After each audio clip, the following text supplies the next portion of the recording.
ప్రత్యర్థులే లక్ష్యంగా కేంద్రంలో అధికార పార్టీ ఈడీ సీబీఐలను ప్రయోగిస్తోందన్నారు రాహుల్ గాంధీ.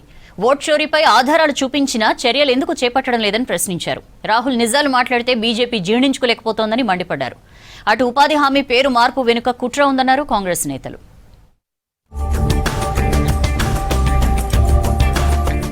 భారత రాజ్యాంగంపై దాడి జరుగుతోందన్నారు ఎల్ఓపీ రాహుల్ గాంధీ. భారత్లో ఎలక్షన్స్ నిష్పక్షపాతంగా జరిగేంత వరకు సమస్యలను లేవనెత్తుతూనే ఉంటామని స్పష్టం చేశారు.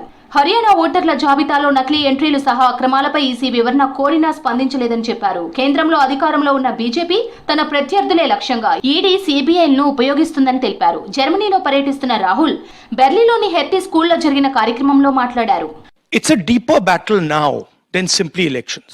Now we are fighting a battle for an alternate vision of India. This is what the BJP is proposing is essentially the elimination of the constitution, elimination of the idea of equality between states, elimination of the idea of equality between languages and religions. Vote చోరీపై ఆధారాలు చూపించినా ఎందుకు చర్యలు చేపట్టలేదని ప్రశ్నించారు Congress నేత Priyank Kharge. LOP Rahul Gandhi మాట్లాడిన నిజాలను బీజేపీ జీర్ణించుకోలేకపోతుందన్నారు. ఎలక్షన్ కమిషన్ కేంద్రానికి ఒత్తాసు పలికినప్పుడు ఎన్నికలు స్వేచ్ఛగా ఎలా జరుగుతాయని ప్రశ్నించారు ప్రియాంక్ ఖర్గే. ఓట్ చోరీ we have already proved that we have given documents.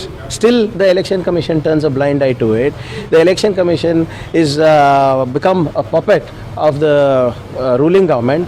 How can elections be held free and fair?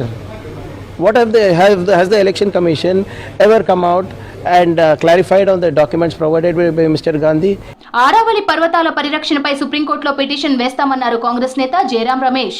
డెహ్రాడూన్లోని forest survey of India ఇచ్చిన సిఫార్సులను కేంద్రం విస్మరించిందని మండిపడ్డారు. సుమారు 34 జిల్లాల్లో దీని ప్రభావం ఉంటుందన్నారు జయరాం రమేష్. मैं भी पिटीशन फाइल कर रहा हूँ. जनवरी में मैं पिटीशन फाइल करूंगा, जरूर फाइल करूंगा. मैंने 5 मुद्दे उठाए, उस मुद्दे का जवाब तो दें.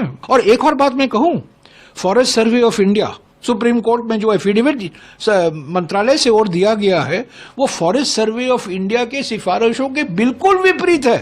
ఆరావళి పర్వతాల ఎత్తుపై ఇచ్చిన తీర్పును పునఃపరిశీలించాలని సుప్రీంకోర్టును రిక్వెస్ట్ చేస్తామన్నారు కాంగ్రెస్ సీనియర్ నేత సచిన్ పైలట్.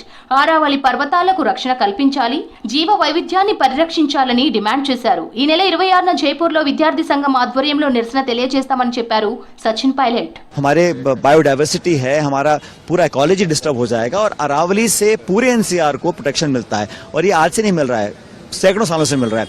इलीगल खनन और माइनिंग हम करते रहने देंगे तो हमारी आने वाली पीढ़ी के लिए हम क्या छोड़ के जा रहे हैं.